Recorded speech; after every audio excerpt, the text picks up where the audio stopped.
A Souza Produções convida você a se tornar um patrocinador. Semeie no nosso ministério. Com a sua oferta poderemos produzir muito mais vídeos. Este é um ministério independente e, por isso, precisa da sua participação. Inscreva-se no canal e compartilhe os vídeos. Seja um multiplicador desta visão.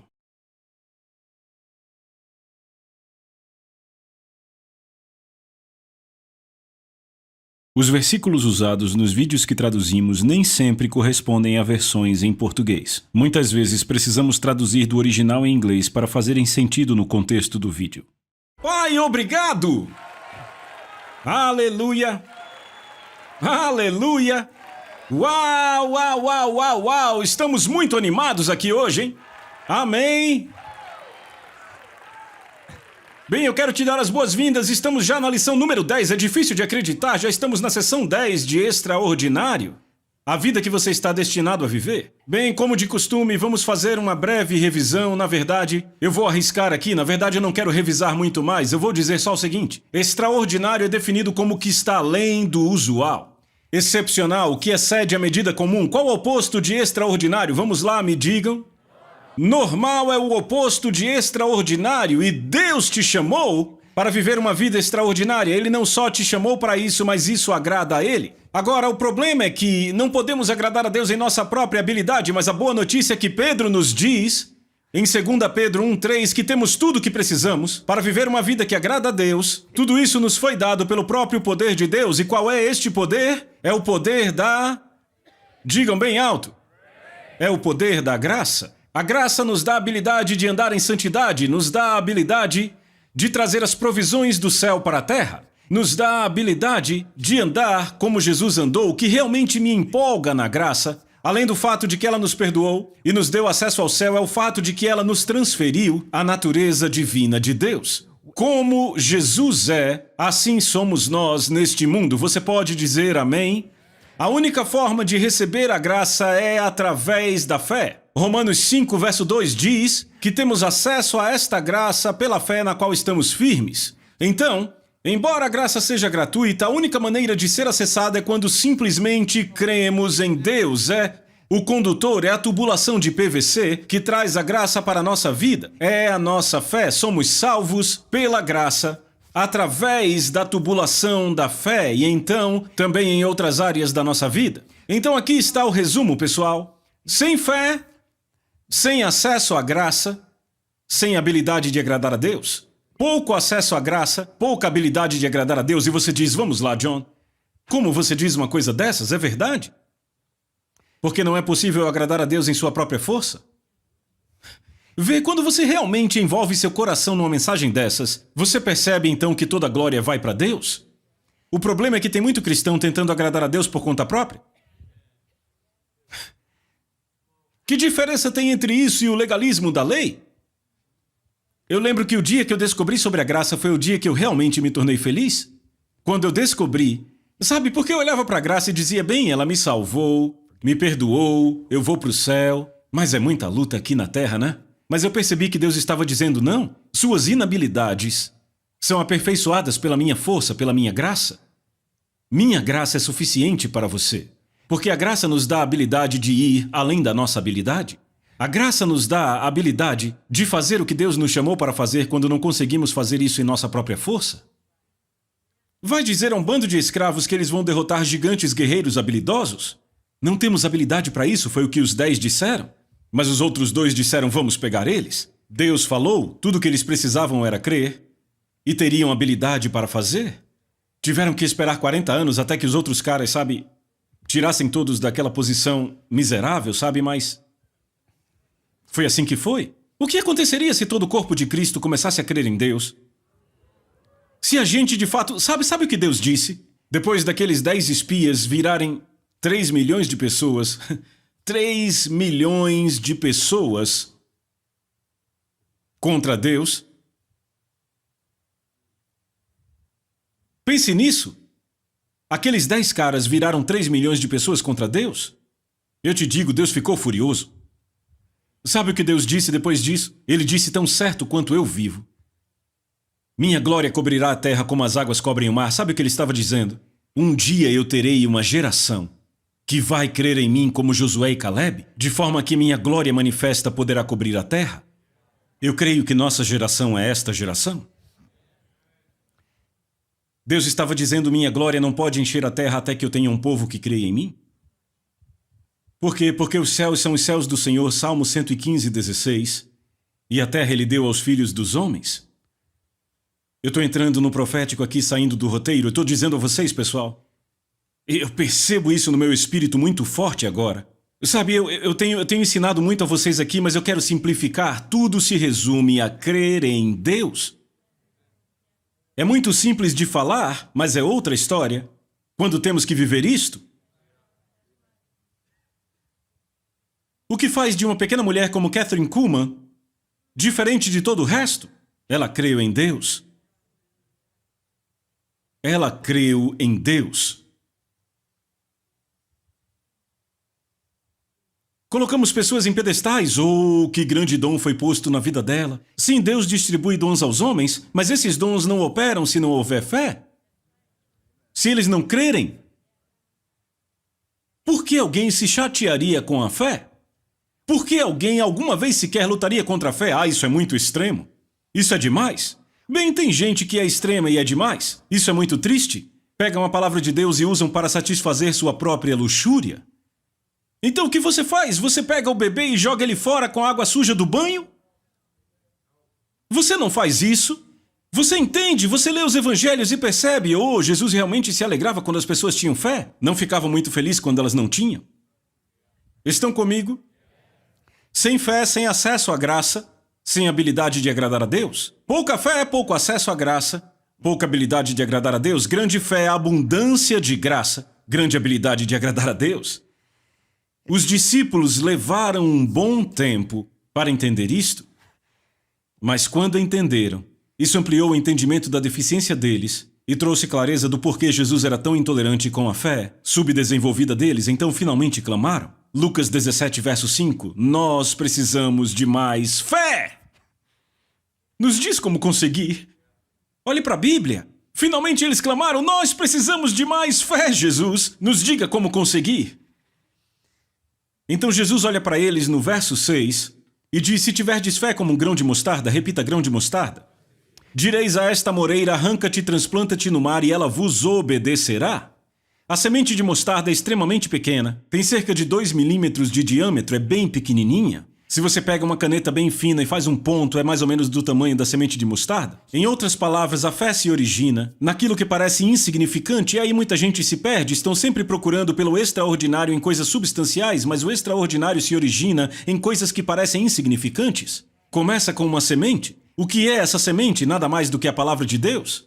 É um bom lugar para dizer amém? Então a chave é trazer a palavra de Deus para o nosso interior, porque a palavra diz: com o coração se crê. Então não é pôr a palavra na cabeça, é pôr a palavra no coração. É por isso que toda vez que eu prego, eu oro: Senhor, que a palavra penetre direto no coração deles. Eu creio em Deus para isso. Todo ministro do evangelho que prega deveria crer para isso. Eu não quero pregar só para a cabeça das pessoas, eu quero falar com seus corações. Por quê? Porque a palavra de Deus é viva e eficaz, mais afiada que qualquer espada de 2 gumes. Ela penetra. Ela divide alma e espírito e discerne os pensamentos e propósitos do coração. Ouça, se uma pregação não está penetrando o seu interior, eu até me pergunto se é a palavra de Deus. Quantas pregações temos no mundo ocidental hoje em dia que prega só para a mente e a emoção das pessoas? Não devemos pregar para o intelecto das pessoas, devemos falar com seus corações. Por isso que Jesus está dizendo: aquele que tem ouvidos para ouvir, ouça. Ele está atrás dos corações, ele quer o coração. Por quê? Porque com o coração o homem crê. E aonde ele quer entrar? No seu coração, amém? Então Jesus, descreve essa verdade fundamental na parábola do semeador. Repitam, parábola do semeador. Sabe o que é maravilhoso? Jesus disse: se não entenderem essa parábola, não vão entender nenhuma mais. Ela é a mãe de todas elas. Ele diz em Marcos 4,13, se vocês não entenderem essa história, não entenderão nenhuma outra história que eu contei. Então, se vocês realmente querem entender o reino, se querem mesmo compreender o que Jesus trouxe para nós, tem que entender a parábola do semeador. Começa com um fazendeiro que saiu a semear uma semente. Algumas sementes caíram pela estrada, ok? Os pássaros vieram imediatamente, comeram a semente e ela se foi. Outras sementes caíram no meio do cascalho ou em lugares pedregosos com muita pedra e não conseguiram se aprofundar muito na terra, elas até brotaram, mas sem muita profundidade, então o sol veio e as secou. Outras sementes caíram em meio aos espinhos, e por causa dos espinhos, elas foram sufocadas e não produziram nenhum fruto. E finalmente algumas sementes caíram em bom solo e produziram fruto, alguns a 30, a 60 e outros a 100 por um. E os apóstolos pediram interpretação, nos diga o que é isso. E Jesus disse, eis o que a palavra significa, a semente é a palavra de Deus, repitam a palavra de Deus. Isso vem primeiro de tudo, quantos aqui sabem que uma semente tem tudo o que é necessário dentro dela para se desenvolver e virar o que está destinado a ser? Quantos sabem disso? Tudo o que ela precisa é do solo. Agora, o solo não tem nele o destino daquela semente no sentido de que a semente já tem uma plantinha dentro, tudo o que ela vai se tornar está dentro daquela semente, mas é o solo que faz a semente crescer, certo? Então não é interessante perceber que se a semente cresce ou não, tudo isso está baseado no solo? Sabe o que isso significa? O que Deus quer feito na terra, tudo depende da condição do nosso coração, porque o solo é nosso coração. Você está comigo? Por isso que o coração de Jesus era tão agradável para o Pai, porque ele perfeitamente creu em Deus. E foi escrito em Hebreus capítulo 10, diz, eis aqui estou, no rolo do livro está escrito a meu respeito para fazer, ó Deus, a tua vontade. Jesus cumpriu a vontade de Deus perfeitamente. Ele deixou conosco a tarefa de completarmos a obra que ele começou. Agora, pense nisso. Se Deus vai fazer algo na terra, isso é baseado na condição dos nossos corações? No coração do corpo de Cristo, estão comigo? Então a primeira condição, o caminho. Jesus disse, as sementes que caíram à beira do caminho representam aqueles que ouvem, mas o diabo vem e tira a mensagem dos seus corações para impedir que eles creiam. O diabo rouba a palavra com um propósito. A fé destrói suas obras. Como é que o diabo rouba? Como é que ele rouba a palavra? Os principais métodos são experiências decepcionantes, tradições criadas por homens, raciocínio humano, convicções errôneas às quais nos agarramos. A lista continua, eu tenho um amigo, nos falamos recentemente. Sua esposa estava numa igreja e por 2 anos o pastor pregou a palavra de Deus lindamente, é um dos ministérios mais conhecidos dos Estados Unidos. Mas ela foi a um pastor de outra igreja e disse, isso é realmente verdade? Será que os cristãos realmente têm a habilidade de serem cheios do Espírito Santo e falar em outras línguas? E ele disse, não, isso foi para o tempo dos apóstolos, acabou quando o último apóstolo morreu, não precisamos disso, hoje temos a Bíblia. E aí está meu amigo agora que ama a Deus, gasta tempo com Deus todo dia. Tudo isso foi roubado da sua esposa, simples assim? Simples assim. E eu estava falando com ele recentemente, eu disse, sabe, temos uma situação, sabe, ele a ama, ela o ama, eles... Acredite, o casamento deles está muito bem, mas... Eu disse, temos uma situação, a semente nunca desceu ao coração. O inimigo só consegue roubar a semente quando ela ainda está na cabeça. Estão acompanhando? Se ainda está em sua mente, então pode ser roubada. Quando desce ao coração, não pode mais ser roubada. Agora, ou ela vai ser anulada por perseguição ou tribulação, não terá profundidade na terra, ou então os cuidados do mundo vão vir sufocá-la. Mas o inimigo só vai conseguir roubar se ela ainda estiver aqui e não tiver descido para cá. Estão acompanhando? É isso que a beira do caminho mostra. O inimigo não conseguiu roubar quando a semente caiu entre os espinhos, ele não conseguiu roubar quando a semente caiu em terreno pedregoso, porque ainda assim ela conseguiu descer suas raízes à terra. Estão acompanhando? Faz sentido para vocês? E ele continua dizendo, as sementes que caíram em terreno pedregoso são as pessoas que ouvem a mensagem e aceitam com alegria, mas elas não têm raízes profundas. Por isso creem somente por algum tempo, assim que a vida fica difícil, elas desistem. Não ter raízes profundas é a chave desta, certo? Na versão do inglês de hoje diz da seguinte forma, a palavra não penetra profundamente nelas. Funciona assim, eu estou aqui te ensinando, mas você não permite que a palavra de Deus penetre fundo em seu coração, a um ponto em que você creia mais na palavra de Deus do que nas circunstâncias adversas. Você está comigo? Muita gente já me disse, John, mas eu orei e não tive resposta para a oração. Deixa eu te dizer, há um tempo crítico entre o tempo em que você crê em Deus para uma coisa e a manifestação dessa coisa na terra. Há um tempo crítico onde você pode ou desistir por causa da perseguição, dificuldade, adversidade naquilo que você está crendo, e aí de repente foi embora. Ou é aí que você persevera e crê em Deus até conseguir. Estão comigo porque Jesus disse que as pessoas que são bons solos são o quê? As que dão fruto com paciência, e paciência significa que você persevera na adversidade. Então, uma coisa que vocês têm que entender, Pedro tinha uma pequena fé. Lembra quando ele andou sobre a água, ele tinha uma pequena fé? Jesus disse que ele tinha uma pequena fé, mas os caras no barco não tinham nenhuma fé. Ele pelo menos tinha uma pequena. Então, algo do que Jesus disse entrou em seu coração. Mas o problema foi que quando ele começou a olhar para as ondas e para o vento, ele começou a afundar. Então foi a adversidade contra o que Jesus disse a ele que fez com que ele desistisse. Então o que acontece é que cremos em Deus para algo, dizemos amém, estamos empolgados, e 3 dias depois já estamos, sei não, hein? É aí que você tem que o quê? Se fortalecer no Senhor como Davi? É aí que você tem que falar a palavra a partir do seu coração? É aí que você tem que dizer, quer saber? Eu me alimento da fidelidade dele, eu vou falar das promessas dele para mim. Eu serei edificado, ou alma não se abata. É isso que a palavra de Deus diz. Deus é fiel com a sua palavra. Ele é um Deus de integridade, ele vai cumprir a promessa que fez para mim. Eu vou crer nele para isso, vai acontecer. É assim que você luta, porque vivemos em um mundo caído. O diabo existe. Ele vai lutar, ele vai resistir contra você. Você está comigo? Estamos no mundo caído, a resposta do céu não chega assim.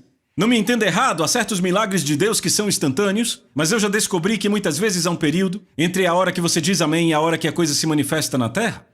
Este é o tempo em que, se você não estiver sólido, o calor vai chegar, a perseguição vai chegar e faz com que a semente seja anulada. Estão entendendo? Vamos para a última condição, o bom solo. Vamos pular por causa do tempo. As sementes que caíram em boa terra representam as pessoas que ouvem a mensagem e aguardam.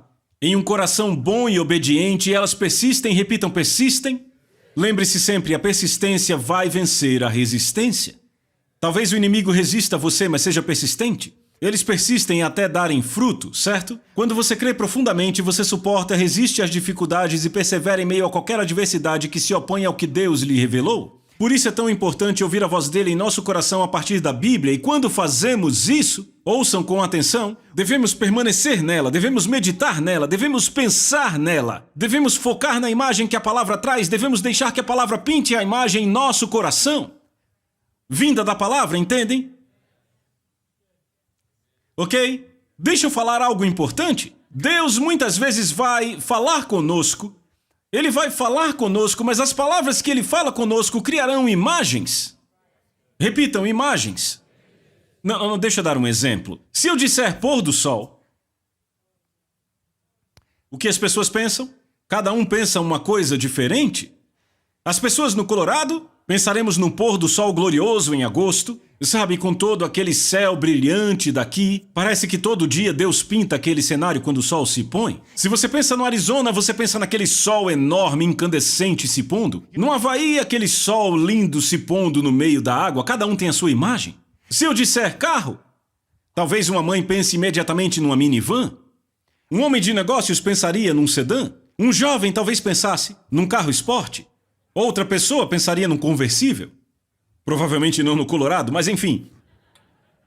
É assim que Deus faz conosco, as suas palavras pintam imagens, foi o que ele fez com Abraão. Veja, Deus apareceu para Abraão quando ele tinha 75 anos e disse, eu sou seu galardão sobremodo grande. Que forma de se apresentar a alguém quando você é Deus? Não pense nisso, não é seu vizinho. Deus, eu sou seu galardão. Sabe o que Abraão fez? Eu vou exagerar um pouquinho. Grande coisa. Por que ele disse grande coisa? Bem, eu tenho 75, minha esposa é estéril, não pode ter filhos, eu não tenho herdeiro. O herdeiro da minha casa é Eliezer de Damasco. Entenda isso, era muito importante para um homem passar a sua herança para os seus filhos. Então Deus meio que diz, temos um problema com esse rapaz. Ele disse, certo, Abraão, vem aqui. Numa noite ele o convida para fora e ele diz, eu quero que você conte cada estrela no céu. E Abraão diz, ok. Bem, numa noite clara, os cientistas dizem que dá para ver 8.000 estrelas, mas no Oriente Médio, sem umidade e sem luzes, eu acho que é até mais. E Abraão começa a contar 1, 2, 3, 4, 5. Talvez chegue a contar 4, 5 mil e fica completamente zonzo. Na manhã seguinte, Deus vai até ele, chega do lado dele e diz, ei, contou? Não, são incontáveis. Não dá para contá-las. E Deus faz, esta é a quantidade de filhos que surgirão da sua descendência. O que Deus acabou de fazer, pintou a imagem no espírito de Abraão. Estão comigo agora toda vez que Abraão sai e olha o céu à noite, Ele olha para todas aquelas estrelas e parece que elas têm um rostinho de bebê dizendo: Papai Abraão!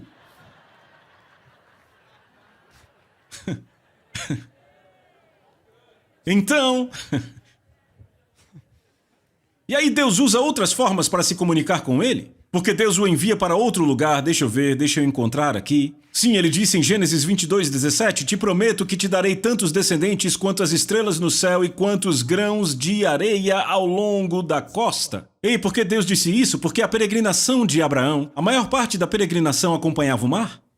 Tenho certeza que Abraão olhava para aquelas praias muitas vezes com os seus pés no meio da areia. Uau! Eu me pergunto quantos grãos de areia tem aqui? Só nessa praia? De acordo com os cientistas, em 1 metro quadrado cabem mais do que 1 bilhão de grãos de areia. Eu imagino Abraão andando. Meu Deus, é muita areia aqui, hein?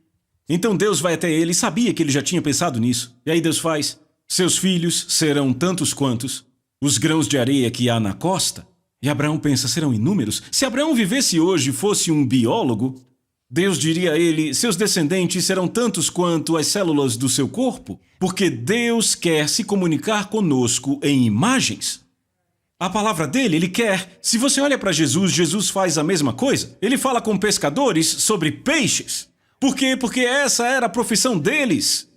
Eles já tinham passado por aquilo muitas vezes. Então agora o que ele estava comunicando a eles conta a história. Toda vez que eles voltavam a pescar ou toda vez que eles lembravam de quando pescaram, ele fala a homens de negócios, sobre dinheiro, coisas financeiras. Veja, quando ele falava para o público em geral, falava sobre casamentos ou sobre relacionamentos entre pais e filhos ou outras coisas, porque o que ele está fazendo? Ele está falando com as pessoas na área onde elas vivem, de forma que elas vejam a imagem na área em que elas vivem para se relacionarem com a palavra de Deus. Às vezes Deus fala com você e você pensa: ah, sou só eu. Muitas vezes não é só você. É porque Deus, sabe, você pensa: ah, não, essa é a minha forma de pensar, porque essa é a minha profissão. Sabe, pessoas chegam para mim e dizem: sabe, é que eu trabalho numa indústria de carros e eles começam quase a pôr para baixo os pensamentos que tiveram em relação a Deus através dos negócios. Sabe, sobre as partes de um carro ou como ele funciona. Eu digo: não, é exatamente assim que Deus vai se comunicar com você. Ele não vai falar com Abraão sobre quantos flocos de neve. Abraão ficaria: é o quê? E ele não vai falar com o esquimó sobre grãos de areia. Estão comigo? Porque Deus quer pintar uma imagem. É aí onde está o campo de batalha. Estão acompanhando? O inimigo e Deus querem a tela do seu coração.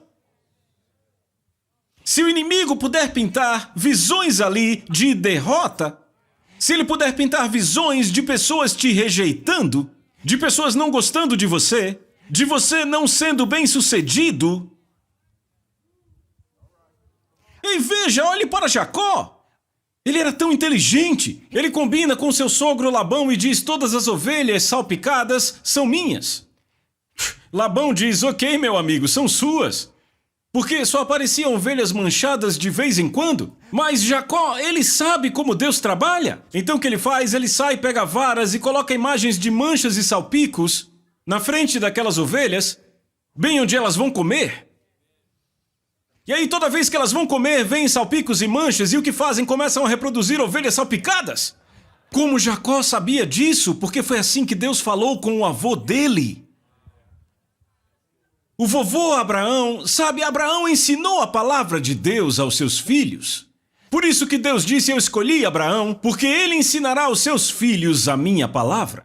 Então o vovô sentou com Jacó um dia e disse: Jacó, deixa eu te dizer como Deus fala comigo. Olha aquelas estrelas lá em cima, tá vendo? Deixa eu te dizer, aquela é Jeremias, aquela outra é Isaías, aquela ali é Malaquias, aquela mais brilhante ali é Jesus. Então, Jacó entende? Pega a visão certa? Imagina ele pensando: se funciona para nós, vai funcionar para os animais? E funcionou. Porque começaram a aparecer ovelhas salpicadas, Labão ficou furioso. Então ele mudou e Jacó mudou de volta. Que coisa legal, hein? Eu te digo, é muito legal. Por isso Jesus disse, vocês têm que cuidar do que ouvem e cuidar do que veem. Os olhos são a lâmpada do corpo.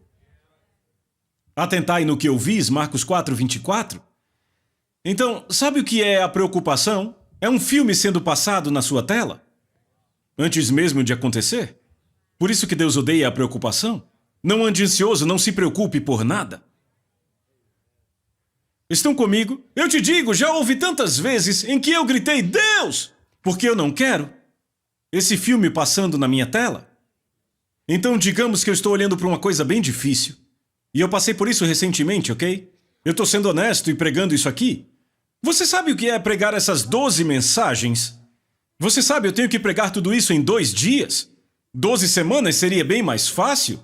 E eu disse, certo, Deus, esses encontros não estão mais comigo. Porque, sabe, eu percebi que eu não conseguia dormir antes do primeiro encontro porque ficava pensando, eu vou falar isso, isso, isso. Eu acordei no outro dia, o que estou fazendo? Estou passando um filme? Deus, eu estou te entregando, não está mais comigo. Eu vou falar dos oráculos de Deus porque é o que a sua palavra diz. E você diz, isso soa arrogante? Não, isto é fé, isso é humildade. Isso é crer em Deus além do que você sente. Agora ouçam, quando eu falei isso, toda a ansiedade por essas mensagens se foi. Estão comigo? Eu lembro. Logo que eu casei, logo que eu e minha esposa casamos, nós tínhamos um carro. Era um Ford Thunderbird.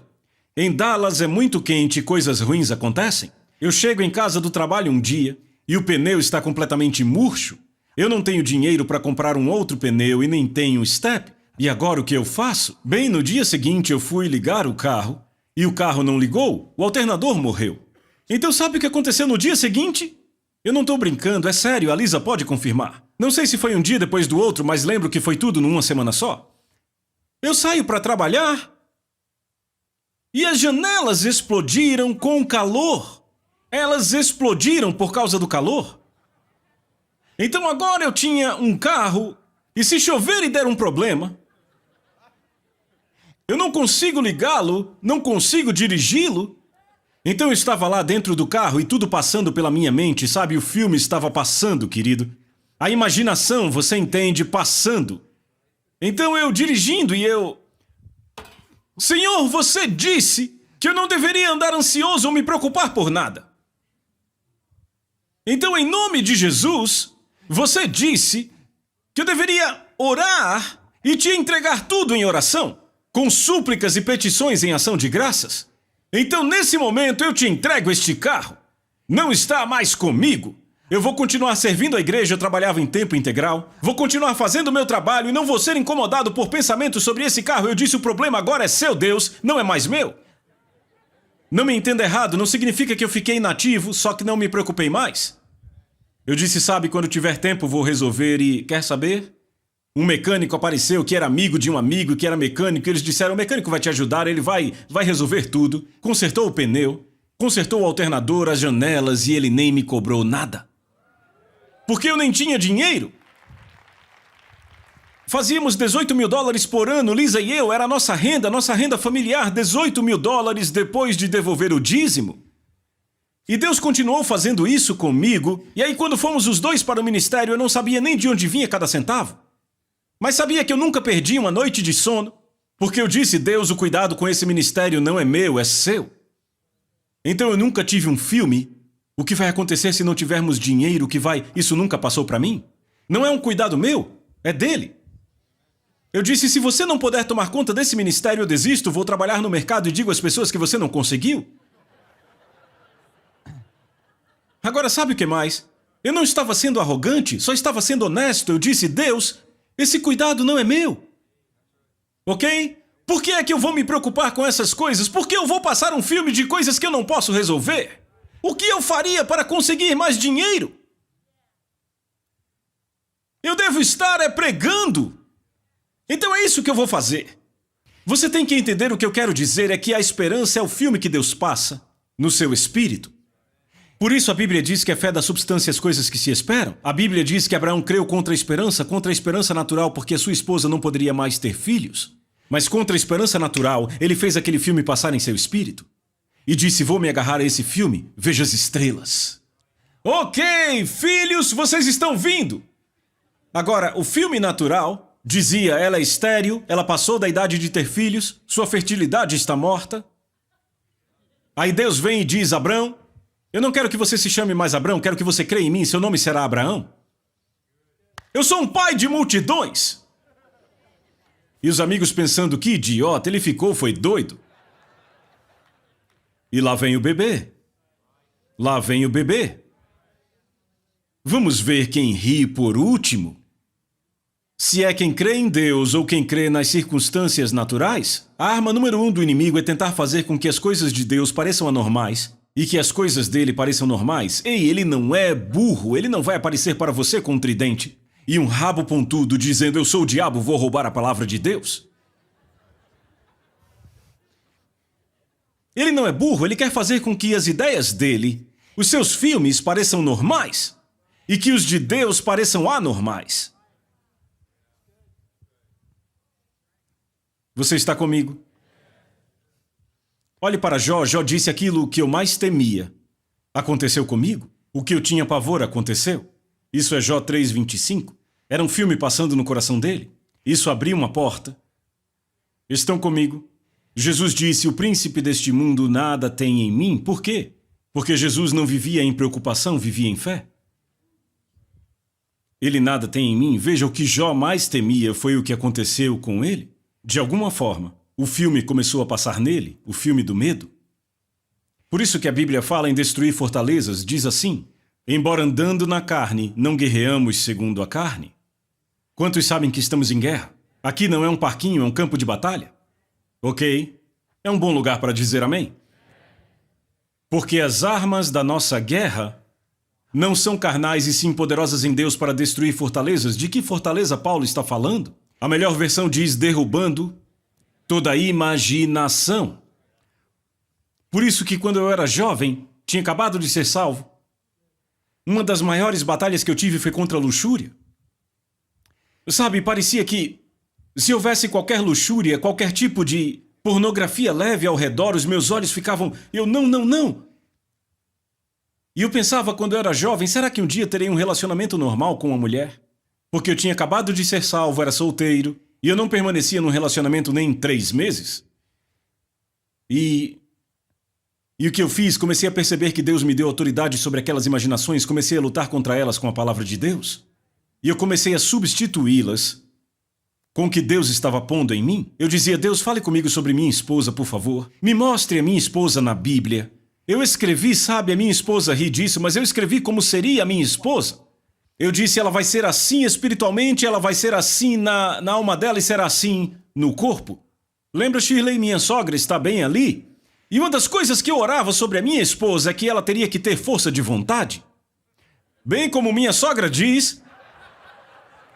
Minha sogra diz assim, será que ele sabia o que estava pedindo? Eu tinha essa imagem, eu orava, eu tinha o espírito, a alma e o corpo. Certo, eu tenho uma mulher virtuosa, uma mulher que teme a Deus, uma mulher que crê na palavra de Deus, tenho uma mulher com a qual pregarei o evangelho por todo o mundo, estava tudo na minha lista. E o que eu tenho agora? A minha esposa nesse momento está voando para a Inglaterra, porque tem milhares de mulheres esperando para ouvi-la. E o hilário é que eu achava que ela seria filha de pastor, ela era a mulher mais louca da universidade, eu a levei para o Senhor no primeiro encontro. Sério, eu disse a Deus, eu não vou sair com nenhuma garota até que venha minha esposa. Faltavam 3 semanas para eu me formar e lá vem a garota mais louca do campus. Ela disse, eu acho que minha mãe está numa seita, e eu disse, sério? Ela acha que pode orar em línguas como os apóstolos, ela diz que está curada do câncer e ela ouve um cara chamado Kenneth Copeland. Eu disse, ah, é? Eu disse, ah, é? Bem, primeiro encontro foi salvo às 1h30 da manhã, cheia do Espírito às 2h15. Ela disse à mãe, na manhã seguinte, eu vou casar com esse cara. E a mãe dela disse, você só está atraída por ele porque ele te levou para Jesus? Ela disse, eu não estou atraída por ele, eu estou arrumando a minha cama e o Espírito me disse que ele será meu marido e vamos viajar o mundo inteiro pregando o Evangelho. Ela estava certa. Vem, este é o campo de batalha. A imaginação. Derrubando imaginações, repitam, imaginações. E toda altivez que se levante contra o conhecimento, repitam, conhecimento. Digam de novo. O conhecimento de Deus. Deixa eu falar um pouquinho sobre conhecimento. Conhecimento, Jesus fez uma declaração. Ele disse aos fariseus, vocês tomaram a chave do conhecimento, repitam, conhecimento. Vocês mesmos não entraram e os que estavam entrando, vocês impediram. Notem que o conhecimento é uma chave, repita a chave. Conhecimento é a chave para o crente. Alimentar conhecimento impróprio gera crença imprópria que impede os resultados desejados. Eu conheci muitos crentes, muitos mesmo, que eram muito sinceros, mas completamente fora de propósito. Eles eram sinceros, muito sinceros, mas fora de propósito. Incontáveis deles basearam sua caminhada com Deus na lógica humana, no raciocínio grupal, no que é racional para a mente humana, experiências passadas, emoções, ao invés do conhecimento certo da palavra. É assustador, essas pessoas realmente acreditam no engano, elas dizem, já que eu sou sincero, não posso me enganar, mas a questão é que acontece, você pode ser muito sincero no coração e muito errado na cabeça. Estão comigo? O erro do seu pensamento te mantém longe da verdade do seu coração. Ouçam isso, o povo judeu fez a mesma coisa. Em Romanos 10, versículo 2, Paulo diz sobre o povo judeu, eu posso assegurar a vocês que eles são profundamente devotados a Deus, mas a sua devoção não é baseada no verdadeiro conhecimento. Ouça o que Paulo disse. Ele não disse que eles eram profundamente devotados a si mesmos nem à religião. Ele não disse que eles eram profundamente devotados à nação, ele disse que eles eram profundamente devotados a Deus, mas sem o verdadeiro conhecimento. Em outras palavras, embora devotados a Deus eram incorretos no conhecimento, então o resultado que desejavam não foi alcançado. Paulo disse isso sobre seus concidadãos judeus, porque rejeitaram a Jesus. Estão comigo? Outra versão diz, eu sei o entusiasmo que têm por Deus, sem dúvida amavam a Deus, mas o zelo deles não era baseado em verdadeiro conhecimento. Eles não têm a chave em suas mentes e por isso não conseguem absorver a semente. Sabe, tudo se resume a com que você alimenta a sua mente. Precisamos atentar ao que ouvimos, eu vou terminar com isso. Você tem milhares de acres e você sempre teve um sonho. Um sonho. Construir um lago artificial bem grande e encher esse lago de peixes. E uma vez por ano você teria um grande campeonato, certo? Então você tem o dinheiro e decide, eu vou fazer isso. E aí você gasta todo aquele dinheiro para os empreiteiros virem mexerem na terra. E você constrói esse lago enorme. Um lago artificial, certo? Você enche de água e agora chegou a hora de encher o seu lago artificial com os peixes. Aí você vai ao lugar onde compra os peixes. Você desce para o incubatório e você diz ao cara, eu quero encher meu lago de robalos. Agora o garoto é funcionário novo, ele diz, sim, senhor. E aí ele vai e enche o container com bagres. E aí o grande caminhão entra e carrega o seu lago de bagres. Aí agora, 4 anos se passam e sabe, chegou a grande hora, porque leva 4 anos para os robalos crescerem. É hora do campeonato de pesca e você anuncia por todo o estado. Pessoas vindo de todas as partes empolgadas chegam cedo de manhã. Todos aqueles pescadores chegando prontos para o torneio de pesca, eles querem o grande prêmio. E lá vão eles com os seus barcos e você sentado vendo seu sonho se concretizar diante dos seus olhos, você está tendo o grande torneio de pesca de robalo. Passa cerca de 1 hora, os barcos começam a chegar e não tem ninguém feliz, são homens e mulheres irados. Eles dizem, achávamos que você tinha anunciado que não haveria nenhum outro tipo de peixe aqui. É propaganda enganosa, você disse que não teria outro peixe além de robalo, você garantiu, mas aqui só tem isso e seguram o bagre. E todo mundo vai embora irritado. O que aconteceu? Você abasteceu seu lago com bagres. Por isso só pescaram bagres. O conhecimento com qual você alimenta sua mente. Se você ouve uma pregação baseada só em raciocínio humano, em lógica humana, você abastece a sua mente com isso, seu coração só terá isso para puxar. E aí nos perguntamos, levantamos as mãos, por quê? Eu não tenho uma fé maior. A Bíblia diz: guarde seu coração com toda diligência, e como se guarda, cuidando com o que entra em sua mente. Porque tem que entrar pelo portão dos olhos e dos ouvidos, tem que entrar pelo portão para entrar em sua mente, mas o que está em sua mente é o que o seu coração pesca. Estão comigo? Não me entenda errado, Deus é soberano em seu coração, mas veja isso, é preciso ter cuidado porque é da mente que o coração puxa. Por isso que Paulo disse, derrubando o que? Toda imaginação e toda altivez que se levante, o que? Trazendo todo pensamento cativo à obediência de Cristo, e ele diz, e estando prontos para punir toda desobediência uma vez completa a vossa submissão. Quando você é obediente, mantendo sua mente cheia das coisas certas, tudo que é bom, justo, nobre, de boa fama, então seu coração tem a coisa certa para puxar, sementes vão brotar, a colheita vai vir, vai chegar o extraordinário aos olhos dos homens, e isso trará vida para o mundo perdido e morto. Você aprendeu algo hoje? Amém! A Souza Produções convida você a se tornar um patrocinador. Semeie no nosso ministério. Com a sua oferta poderemos produzir muito mais vídeos. Este é um ministério independente e, por isso, precisa da sua participação. Inscreva-se no canal e compartilhe os vídeos. Seja um multiplicador desta visão.